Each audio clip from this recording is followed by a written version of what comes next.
나는 회의실 문을 세게 밀치고 들어가 상사의 책상 위에 서류를 내동댕이 쳤다. 이 프로젝트는 제 거예요. 당신 딸이 아니라. 그 순간 상사의 얼굴이 창백해지며 눈이 커졌다. 그는 내가 새로 인수된 그룹의 CEO가 된 줄 꿈에도 몰랐으니까. 내 가슴 속에서 불타오르는 분노가 그동안 쌓인 모든 억울함을 폭발시켰다. 이제 판이 뒤집혔다. 그리고 나는 그 판을 완전히 갈아엎을 작정이었다. 그날 아침 서울의 번잡한 지하철에서 출근하며 나는 여전히 그 전날의 일을 곱씹고 있었다. 상사, 김 부장님은 나를 불러놓고 대뜸 말했다. 수연아, 내 프로젝트는 이제 혜진이가 맡을 거야. 내가 잘 가르쳐주면 돼. 혜진이는 그의 딸, 갓 대학 졸업한 신입으로 경험도 없고 열정도 없는 애였다.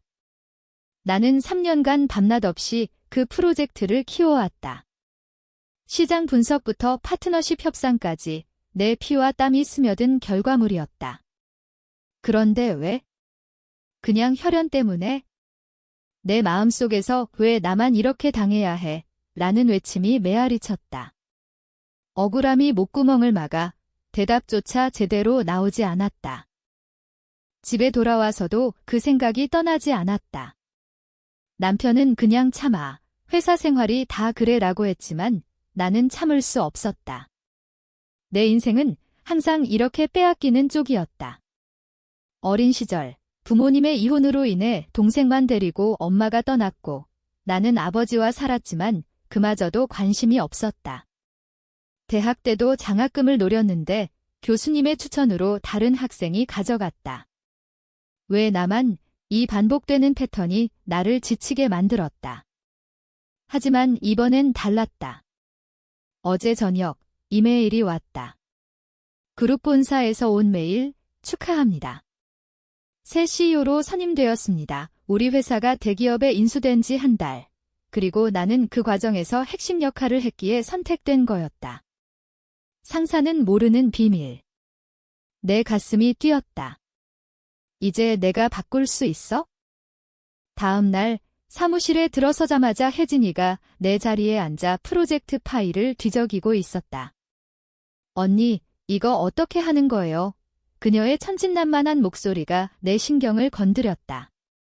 언니. 내가 뭔데 나한테 언니라고 해. 속으로 중얼거렸다. 나는 조용히 내 자리로 가 앉았지만 마음은 이미 폭풍이었다. 상사가 커피를 들고 들어오며 웃었다. 수연아, 혜진이 잘 부탁해. 가족 같은 회사잖아. 오 가족. 웃기지도 않았다. 그의 가족은 혈연뿐, 나 같은 직원은 그냥 도구일 뿐이었다. 그 순간 나는 결심했다. 오늘 CEO 취임식을 앞두고 먼저 그를 불러내야 했다. 회의실로 그를 불렀다. 부장님, 중요한 얘기가 있어요. 그는 여유롭게 앉아. 뭔데? 프로젝트 때문에? 라고 물었다. 나는 서류를 꺼내 보였다. 진수 합병 문서. 그리고 내 이름이 새 CEO로 적힌 페이지. 그의 눈이 흔들렸다. 이게 무슨? 나는 차갑게 말했다. 네, 제가 새 사장입니다. 그리고 이 프로젝트는 제 거예요. 혜진 씨는 다른 일로 가세요. 그의 얼굴이 일그러졌다. 이런 개 같은 년이 그의 속마음이 보이는 듯 했다. 하지만 나는 멈추지 않았다. 부장님, 그동안 감사했어요. 하지만 이제부터는 달라질 거예요. 그 후 사무실 분위기가 얼어붙었다. 동료들이 수근거렸다. 수연 씨가 CEO라고? 진짜, 나는 속으로 웃었다. 그래, 이제 내가 주인공이야. 하지만 이게 끝이 아니었다. 혜진이가 울면서 달려왔다. 언니, 왜 그래요? 아빠가 그녀의 눈물에 잠시 흔들렸지만 나는 고개를 저었다. 내가 왜 울어? 내가 빼앗은 거잖아. 오늘 과거의 상처가 되살아났다. 어린 나, 빼앗긴 모든 것들. 이제는 돌려받을 때였다. 취임식에서 나는 연단에 섰다. 오늘부터 새로운 시대가 시작됩니다. 청중의 박수가 터졌다. 상사는 구석에서 창백한 얼굴로 서 있었다. 내가 몰랐지? 나도 몰랐어. 하지만 이제 알았으니까 내 마음이 속삭였다. 이 복수는 시작일 뿐이었다. 회사 개혁, 그리고 그 안에 숨겨진 더 큰 비밀들. 상사의 과거 비리, 혜진이의 무능. 나는 그걸 파헤칠 작정이었다. 그날 저녁, 집으로 가는 길에 비가 왔다. 창밖을 보며 생각했다. 이게 정말 복수일까? 아니면 나 자신을 위한 변화, 가슴이 아팠다. 하지만 후회는 없었다. 이제부터 내 인생은 달라질 테니까. 취임 후 첫 주, 사무실은 긴장으로 가득 찼다. 나는 새 CEO로서 첫 회의를 소집했다. 프로젝트 팀 재편합니다. 원래 주인인 제가 직접 이끌어요. 상사의 얼굴이 붉어졌다. 그는 자리에서 벌떡 일어나 지게 무슨 짓이야? 내가 어떻게 라고 소리쳤지만 나는 차분히 대꾸했다. 부장님, 이제 제 지시를 따르세요. 그의 눈에 분노가 스쳤다. 전연이 감히 그의 속내가 느껴졌다. 하지만 그는 앉을 수밖에 없었다. 권력이 바뀐 순간이었다. 혜진이는 그날부터 나를 피했다. 점심시간에 우연히 마주쳤을 때 그녀가 속삭였다. 언니, 미안해요. 아빠가 시켜서 미안. 그 말에 내 가슴이 찔렸다. 미안하다고? 내가 내 3년을 돌려줄 수 있어. 하지만 나는 웃으며 말했다. 괜찮아. 이제부터 열심히 해. 속으로는 달랐다.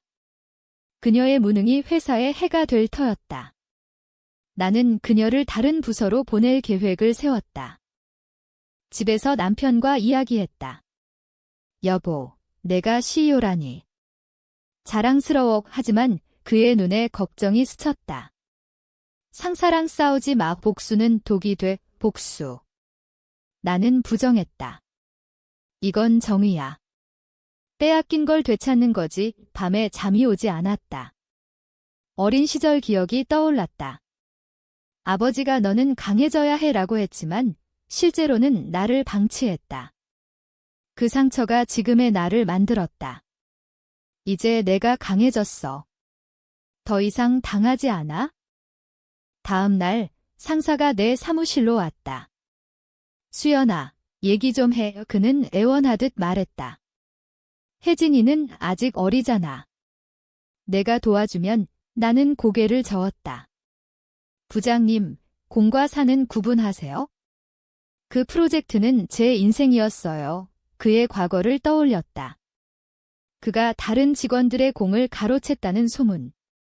너도 빼앗아봐라. 그 기분은 하지만 나는 그걸 입 밖에 내지 않았다. 대신 감사팀에 그의 과거를 조사하라고 지시했다.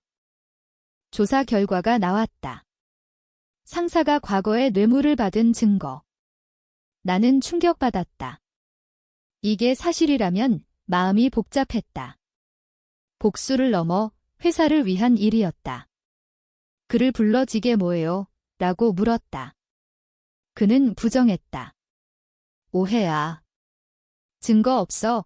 하지만 서류가 증명했다. 내가 나한테 한 짓, 이제 돌려받아. 나는 이사회에 보고할 준비를 했다. 혜진이가 갑자기 사무실로 달려왔다. 아빠를 왜 괴롭혀요? 언니가 왜 그래? 그녀의 눈물이 흘렀다. 나는 속으로 한숨 쉬었다. 너는 모르지. 내 아빠가 어떤 사람이야. 하지만 그녀의 순수함에 잠시 망설였다. 혜진아, 이건 내가 알 일이 아니야. 그녀는 울면서 나갔다. 그날 저녁, 나는 혼자 술을 마셨다. 이게 정말 옳은 걸까? 복수가 나를 망치고 있어? 회사 개혁이 시작됐다. 나는 효율성을 강조하며 혈연 중심의 문화를 뿌리 뽑았다. 동료들이 지지했다. 사장님, 잘하셨어요. 하지만 상사의 지지자들은 불만을 품었다. 소문이 돌았다. 수연이가 복수하려 해. 나는 무시했다. 복수가 아니야. 변화야. 내 내면에서 갈등이 일었다. 어린 나의 상처, 그리고 지금의 권력. 이 힘으로 무엇을 할까? 한 주가 지나 상사가 사표를 제출했다. 더 이상 못하겠어. 그의 퇴색된 모습에 가슴이 아팠다. 내가 나한테 한 대로 돌려준 거지. 하지만 후회스러웠다. 혜진이가 찾아왔다. 아빠가 집에서 울어요? 언니 탓이에요. 그녀의 말에 나는 대답했다. 미안해. 하지만 이건 필요했어. 그녀는 고개를 숙이고 나갔다. 그날 나는 창밖을 보며 생각했다. 이제 끝났나? 아니, 아직 시작이야. 상사의 사표를 수리한 후 회사는 안정되기 시작했다. 하지만 내 마음은 불안했다. 이게 정말 승리일까? 밤마다 그 생각이 나를 괴롭혔다. 혜진이는 여전히 회사에 남아 다른 부서에서 일했다. 그녀를 볼 때마다 죄책감이 들었다. 그 애는 죄가 없는데, 하지만 상사의 비리가 드러난 이상 물러설 수 없었다. 어느 날 본사에서 연락이 왔다. 좋은 성과예요. 하지만 내부 갈등을 조심하세요. 나는 고개를 끄덕였다. 갈등. 그건 이미 끝났어. 그러나 아니었다. 상사의 옛 동료들이 모여 나를 음해하기 시작했다. 소문, 수연이는 권력을 이용해 개인 복수를 해. 사무실 분위기가 어수선해졌다. 나는 속으로 중얼거렸다. 왜 나만 비난받아? 그들이 먼저 한 짓인데? 혜진이가 다시 찾아왔다. 언니, 아빠가 병원에 입원했어요. 스트레스 때문에 그녀의 떨리는 목소리에 가슴이 철렁했다. 내 탓인가? 나는 병원을 물었다. 어디야? 가볼게. 왜 그런 말을 했을까? 복수 후의 공허함 때문일까? 병원에서 상사를 봤다. 그는 쇠약해져 있었다. 수연아. 미안해. 이 그의 약한 목소리가 내 가슴을 파고들었다. 미안하다고? 이제 와서. 하지만 눈물이 고였다. 부장님, 건강 챙기세요. 집으로 돌아와 남편에게 털어놨다. 여보, 내가 잘못한 것 같아. 그는 안아주며 내가 강했으니까 여기까지 왔어. 하지만 용서도 강함이야. 용서? 그 단어가 낯설었다. 어린 시절 아버지를 용서하지 못했다. 용서하면 약해지는 거 아니야. 하지만 그날부터 변했다. 나는 혜진이를 불러 내 아빠 일, 미안해. 도와줄게 라고 말했다. 그녀는 놀라워했다. 정말요? 회사에서 개혁을 계속했다. 하지만 이번엔 부드럽게. 모두의 의견을 듣겠어요. 동료들이 서서히 따랐다. 상사의 비리는 조용히 처리했다. 복수가 아니라 정의로 내 내면이 변하고 있었다. 과거의 상처가 치유되는 듯 했다. 그런데 충격적인 사실이 드러났다. 조사 중 상사가 과거에 나를 도왔다는 증언. 김 부장이 수연 씨 프로젝트를 밀어준 거예요. 동료의 말에 나는 멍해졌다. 그럼 왜 빼앗았어? 더 파고들자. 이유가 나왔다. 상사는 회사가 인수될 걸 알고 혜진이를 보호하려 했다. 가족을 지키려 한 거였어. 내 복수가 무의미해 보였다.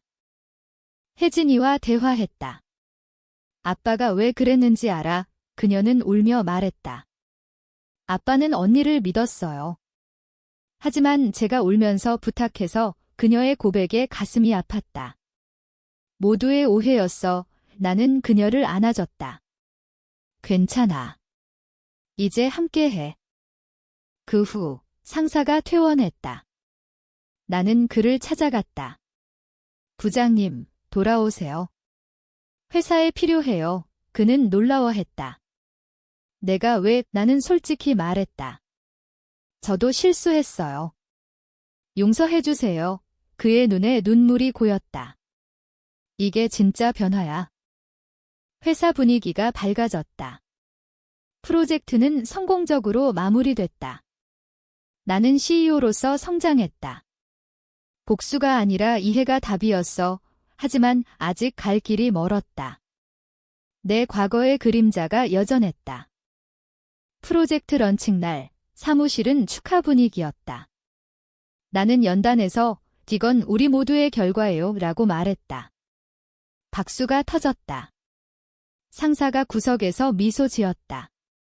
그는 복귀한 후 조용히 일했다. 그가 변했어. 나처럼 혜진이는 이제 내 조수가 됐다. 언니, 고마워요. 그녀의 말에 따뜻함이 느껴졌다. 하지만 내 마음속 갈등은 여전했다. 이게 정말 행복일까? 밤에 혼자 생각했다. 어린 시절 트라우마가 되살아났다.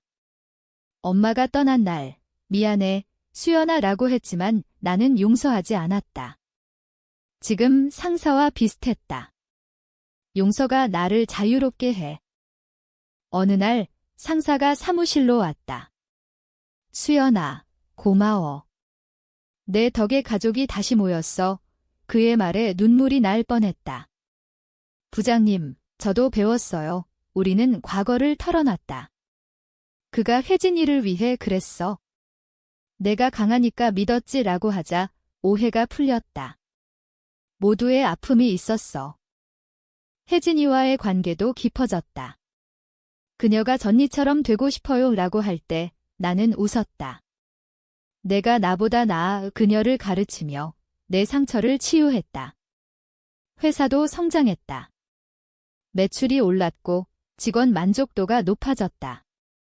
그런데 위기가 왔다. 경쟁사가 우리 프로젝트를 카피하려 했다. 이게 어떻게? 나는 분노했다. 상사가 내가 알아볼게 라고 나섰다. 그의 네트워크로 정보를 모았다. 그가 도와주네 함께 대응하며 팀워크를 느꼈다. 위기를 넘긴 후 파티에서 상사가 토스트했다. 새 CEO에게 모두가 웃었다. 나는 속으로 지게 가족이야 라고 생각했다. 혈연이 아닌 이해로 맺힌. 집에서 남편과 이제 행복해 라고 말했다. 그는 내가 자랑스러워 어린 시절 상처가 서서히 사라졌다. 용서가 힘이다. 하지만 아직 끝나지 않았다. 본사에서 승진 제안이 왔다.